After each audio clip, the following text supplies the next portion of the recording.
Welcome to Feel Supreme. We are supplement manufacturers improving the lives of thousands of people. So wooden. Right, forget that. Forget that.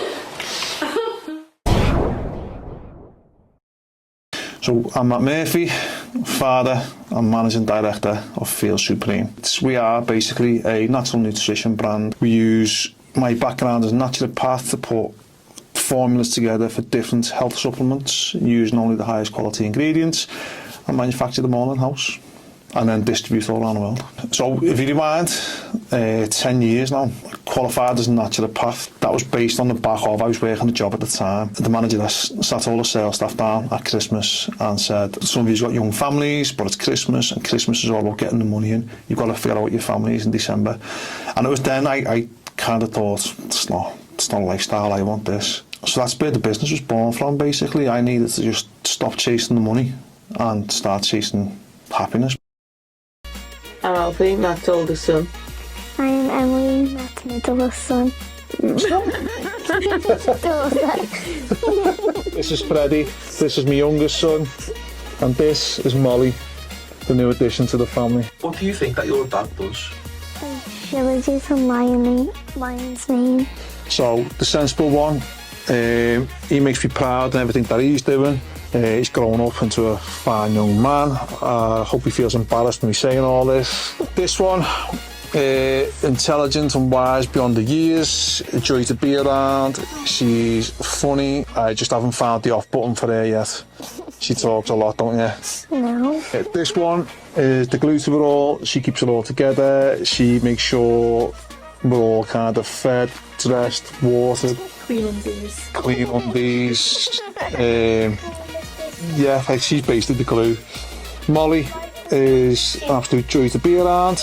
Not really much more I can say at the minute, 'cause I don't really know her that well. She's only 3 months old. Let the personality develop. And this little nutcase over here, proud of him. Do you want to come and say hello on the camera? No?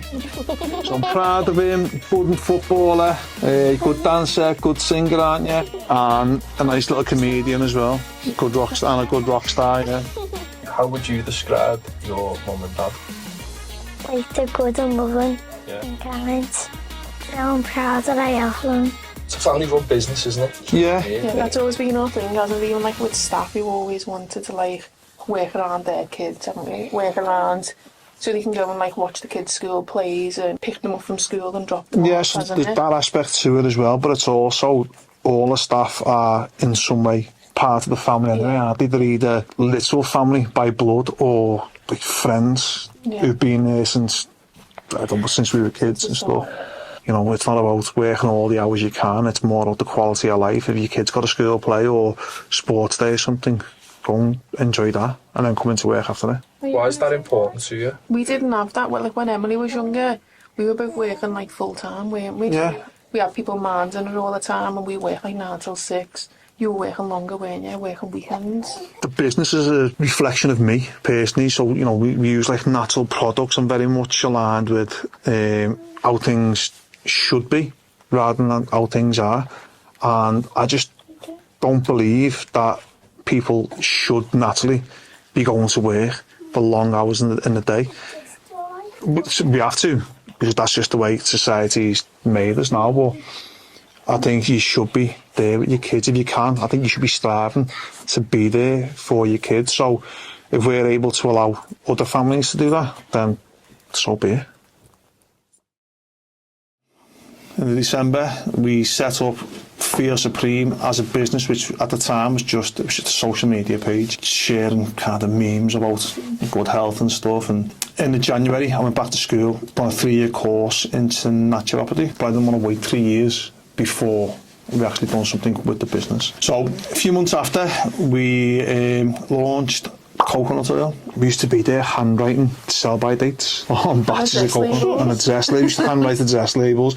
Looking back now, I mean, there's no other way we could have done it, but we wouldn't be able to function like that anymore. So Emily had the box bedroom, which had a cot in one side and then a big desk in there in the other.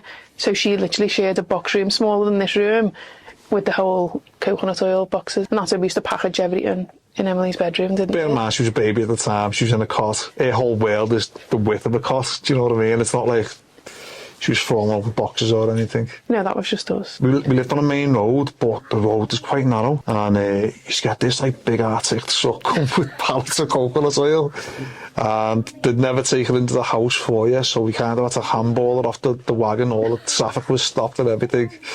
Had to get it in. It was stored like all in the hallway, and then inside in Emily's room, and just anywhere we could find a space, we were just putting boxes of coconut oil. So that was it. We tried to make our mark with that. Started distributing that to the shops, making a name for ourselves. We started going out doing vegan events all up and down the country. And we just get our name out really, just all over the country. In 2016, my granddad died, and my nan gave all the grandkids a little bit of money each. My name's Anne Latham, and I'm Matthew's grandma. Was he well behaved or was he naughty? I used to remember he used to look to the bars, and I'd flush in the pram. He'd say, what does that say now? I had to make a word up because I couldn't see that far away. Say, oh, big head. woolly head. Oh yeah, I first started off with the coconut oil, which I still have a bit now when I cook things. I still use the coconut oil. The money he left behind, I gave all the grandchildren £1,000 each. And Matthew started something doing with this, which is a good thing. What was your understanding of what he was using that money for? Just something good, because he's that kind of person. He wants to do good all the time. I thought it was great what he was doing. I was really proud. Because when I started taking myself, I felt a difference. I felt good. Do you know where CBD comes from? No. Cannabis. The cannabis oil, isn't it? I thought you were talking about... Coconut oil? No, I thought you knew CBD. I thought it was something to do with the telly or something. Still involved? Yeah. I invested mine into CBD. Now, this is at a time when CBD, similar to the coconut oil, it was kind of unheard of at that time. We were one of the first few companies in the country to set up selling legitimate CBD. So I always had a good network through the sport of MMA. And at that time, with CBD being so new, it was seen as something sexy. Every fighter wanted a CBD sponsorship, and it was kind of like, boom. We were sponsoring one fighter led to 2, which led to 5 to 10. At one point, we were sponsoring 40 fighters in 5 or 6 different shows all over the country, just basically giving away free CBD, and what we were getting in return was logos are going everywhere, videos, pictures and everything going all over social media. I think it's important to note at this time as well, we were a very small company. There was still just me and my wife involved. We were basically buying CBD in, putting labels on it, getting it back out again, and what we made on this particular batch just paid for the second batch.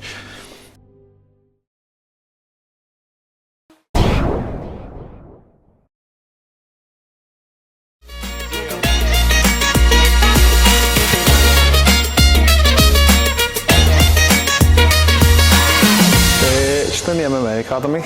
I'll speak to Jason about it in a minute, but it was just a place to kind of, when the stress levels were high of building a family and building a business at the same time and trying to work at the same time. This was kind of like, just allowed me to come in and blow off a little bit of steam. So who is it that we're meeting now? Jason Sands, he's one of the co-owners of it,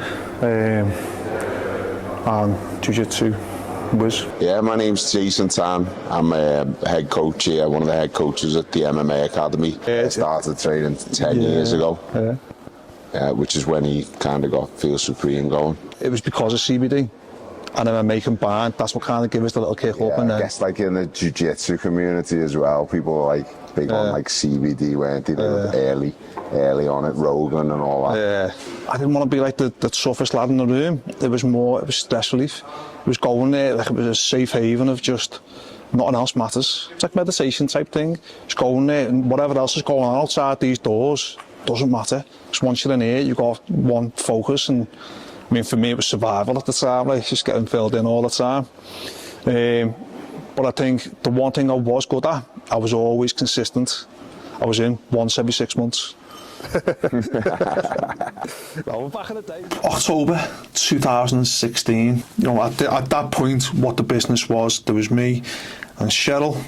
We'd be going to different cities, maybe once a month, taking the coconut oil, the Whole Foods, CBD, just trying to build that brand name. The Liverpool Council got in touch. They wanted somebody in there doing fruit and veg. So I thought, they'd seen what we're doing, they like it, they want us in there, so why not? I wasn't going to let the opportunity surpass us. But basically, what it turned out to be was that we were just the last on the list of a long line of people just saying, no, don't want to work with the council. You know, we learned a valuable lesson from that.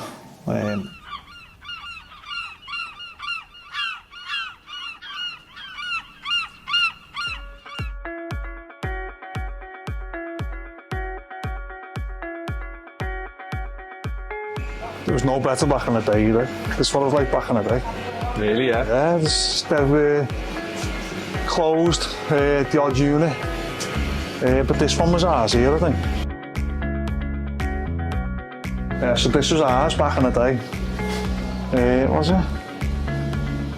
Yeah, it was this one. So you had all your fruit and veg initially out here, all over the back. But you can feel the heat in here, you know. There's no way you could survive on fruit and veg in here. It's pressure on the family. My daughter had just been born. She was coming in the pram with my wife to try and make the place a success. And we was desperate. We needed it to work. And in the end, it didn't work. Moving into St John's should have been a proud moment for us. We'd seen that as a step up from like going from, you know, vegan events, like little markets all around the country, to actually getting a physical premises, getting your name basically on a banner in town. Should have been brilliant for us, but it wasn't. Ultimately it failed, and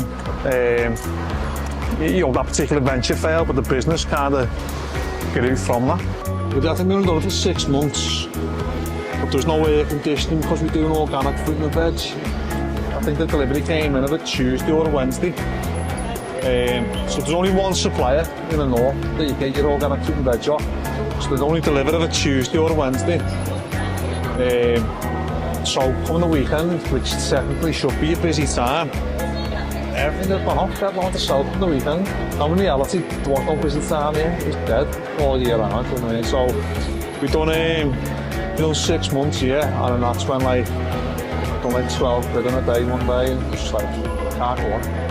I seen that as a bit of a failure, and I just decided one day I just gotta let it go type thing.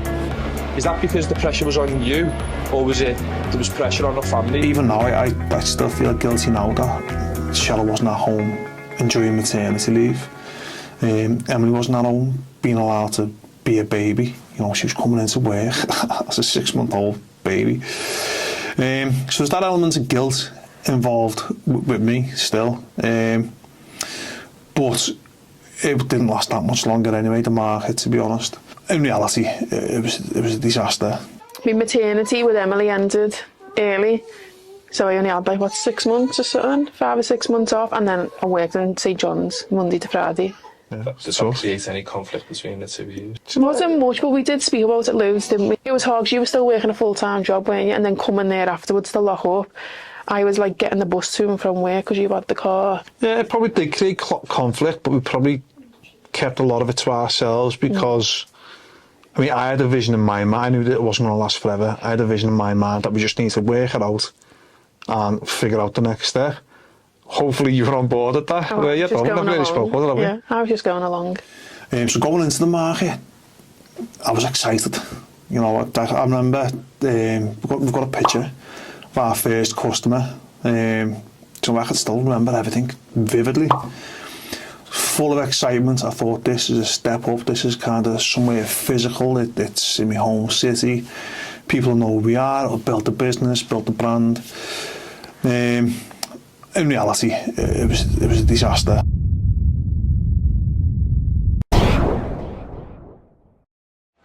So I wasn't going to let the council ruin what I've built over the last 5 years. So I thought, fuck that. I took advice from my wife. And I knew that the correct decision was just close down the market store. After the end of my shift, at the other end of this road in the Royal Hospital, walk down here, gathering my thoughts. It's a long road to go down with just you and your thoughts. And I made my way over to the gardens at the back of St George's Hall. So after that walk down London Road, this is where I come to the gardens behind St George's Hall. Emotionally, I was done. I was gutted. It failed, basically. So come down here, and I had my headphones on at the time. And a song came on. Turn off your mind, relax and float downstream. Stop. Rewind that. Let it not die. Lay down our thoughts, surrender to. Do you hear that? The sound of a seagull. At that point, I just thought, fuck it. Seagull doesn't care about my problems. There's far bigger stuff going on. Go and close down that place and let's rebuild the business into something big. We pulled out the market and we got pretty much straight away a premises on Hanover Street, which, to be honest, the building was brilliant. It's the 4th floor, the public weren't coming in, but it allowed us office space to start thinking about the future, to start developing things. We went through a full rebrand, completely tidied up the brand. We went from this kind of ugly white and black and green logo into basically what we are today, and we haven't deviated too much from that since. And then we started looking the part. Basically, I learned a valuable lesson into how to package a product, how to market the product, how to make it look appealing on a shelf. Most of our business is coming direct from independent retailers, so we're fighting for shelf space with a million other brands. We've got to stand out. After the rebrand, we found somebody local who would be doing contract manufacturing, so then we started getting products made specifically for us. I was able to start writing down formulas. I'd be sourcing ingredients from all over the world, give all this to this lab, put these formulas together for me, and then we were getting products back which were our products. So our first one that we made was the KSM 66 ashwagandha along with curcumin. In 2019, we launched Lion's Mane. Boom.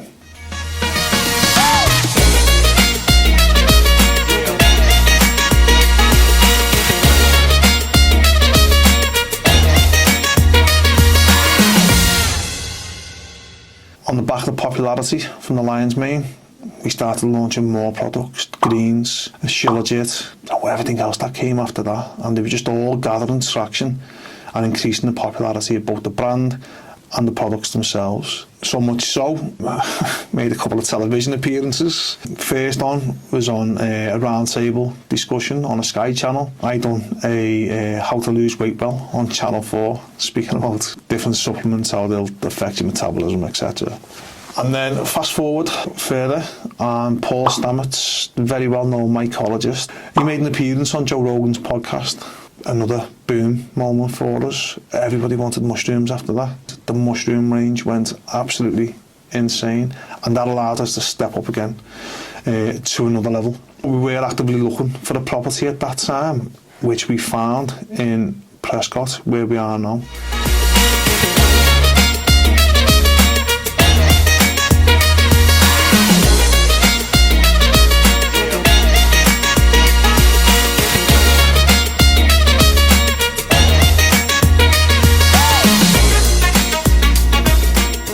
So upstairs we've got the office space, which allows kind of the day-to-day business type things going on. But downstairs we've got the full lab kitted out. We make everything in-house now. There's no white labelling from anywhere. So we've got a brilliant team downstairs now. We're just daily making supplements daily. We're using cutting edge technology, basically manufacture the best. And this growth we've had in the past year, it's all down to that. We have a keen focus on quality. If it's not good enough, it will not go out. But when we're sourcing ingredients, we go all over the world digitally to find these ingredients, but we're not just looking for what's in this ingredient, we're also looking at the growing process and the extraction process, and then obviously what's actually in that particular ingredient. We've got some products now which they're just they're untouchable in terms of the competition. They're the best in the world. So as the business started to expand, we started doing different trade shows, and then the awards started coming in. We've won three awards for the Lions Mane on the bounce. We've had Best Supplement Award, Best Healthcare Product, and Best Alternative Product. For me, it's brilliant. I never ever got into this thinking, let's pick up awards. It's kind of happened naturally, basically. People within the industry have seen what we're doing, and just get that recognition off your industry peers, it's just, that makes things worthwhile. So the summer of 2022, this was the start of massive growth for us. There was 2 sales reps plus myself who quite often go out on the road getting these products into different retailers. We increased that by another 10 in the summer. What we also done was started looking further afield, so we managed to expand into the States. So at the time of recording now, I think we've got 40 something stockists, independent stockists. What's up, everybody? It's Tim here at IBX Nutrition in Washington, North Carolina. I want to tell you about a product line that I really like, and it's Feel Supreme. And the reason I like their products is they use the finest ingredients, and they have so many products that help you reach your maximum potential. So come see us here at IBX Nutrition for your Feel Supreme products. We'll see you soon. Good chunk of stockists in the UK and Ireland. Yeah, we're working with Feel Supreme for the last 4 years, and very, very happy to be. Matt knows the stuff, he's passionate, he's trained in naturopathic medicine and nutrition, and I've never any bother sending customers to have a chat with him. Just go the extra yard for you. The products are just excellent. Lions Mane, taking myself, it's a game changer. So yeah, very happy to be bringing Feel Supreme to the good people of Ireland, and long may we continue. And we've also started to branch out into Europe as well. And then this year, what we've done, we've increased our team, like our in-house team, even further. Hi, I'm Ellie, and I am the General Manager of Feel Supreme. Like professional ladders you get in an interview. Hi, I'm Tomo, and I'm Head of Production of Feel Supreme. Hello, my name's Sophie, and I basically run the website orders, dispatch and white label. Hi, my name's Sarah, and I run the production in the lab and make sure everything's ready for dispatch. Which I'm sure you've seen on the YouTube videos and social media videos. So speaking of which, getting Chris in, Legacy Media, to just kind of document everything on film, putting stupid videos out. So picture yourself here on the Atlantic coast of Ireland, where it's wild, wet, rainy and cold. We're gonna have to do that again. Do you know what? We keep missing the face. I won't miss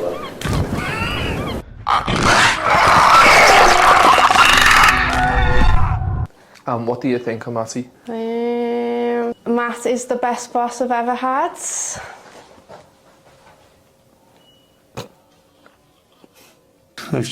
Messing about. Obviously there's a serious aspect to the business, but I don't think people like that seriousness of it, so we've started just putting funny videos out on social media, and again it humanises the brand, and it's also propelled us into something else. We've now got that social media presence, which again it's not massive, we're not taking over the world with social media, but people are realising who we are, where we haven't really concentrated on that in the past. It just opens up a new market for us. All right, all good? Good to go? Mate, but before you get off though, whoa, one more question here. Yeah. Before you head off, which is an important question. You know, we've told the story there, but what does the future look like for Feel Supreme? Like, what are your dreams? What are your aspirations? You know what, I am majorly excited for the next 12 months. We've got some massive shows booked in terms of growing the business into different markets. So what's already kind of nailed, we've now got distribution throughout Vietnam, with a view to go through Singapore and South Korea. As I mentioned before, we've already started selling through the States. Now we need to ramp that up. And then in November of this year, we're going to Sweden. We're going over there for a trade show, very much with the vision of build over there basically what we've built in the UK. So that's all exciting. We've got major shows booked in over the next 12 months, you know, with the White Label show, NOPEX, Scandinavian show, the Arnold Sports Festival with Arnold Schwarzenegger. We've got some major shows booked in. Bringing it down back onto a smaller scale, we've just taken on a new building, which we will be diversifying things a little bit and building the Feel Supreme Wellness Centre. Your sort of take on where you think future Feel Supreme can go? To go as far where he hasn't got to go to work and he'll help the kids. Yeah? And that's when I start doing more hours. So I'll build a bigger business. Yeah, at the end of the day, it's about happiness. Like for everybody, do you know what I mean? I'm not in this just for me. I'm in it for us as a family. To be happy, to be able to spend time together, to have a holiday together. And we're getting there, slowly getting there. In terms of Matty sat in front of me now, what's your reasons why you do what you do? I know it sounds very cliche, but you know, I'm a dad of 4. Most decisions I make are made with my kind of dad hat on. I want my family to be proud of me, to be able to look at something and say, that's what Dad built. And I also want a secure future for them. They've got no obligation to come into the business, but if they need to at any point, they can. And also, inspiration. You know, I want them to think like the world's a big place, life is hard, but let's go and conquer it. Let's start, at least have a go. Now after 10 years, I feel like it's time to get started.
Turn off your mind, relax and flow downstream.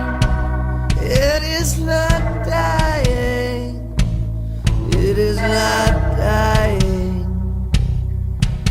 Play the game, existence the beginning.